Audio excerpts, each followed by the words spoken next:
Hi folks, so today I'm using a used coffee grounds from the kitchen, and I'm using this as a fertilizer. Yep, just sprinkle like that. Doesn't have to be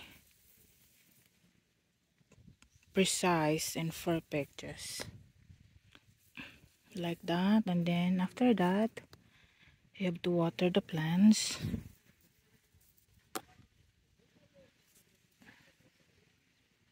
Yep, just like that.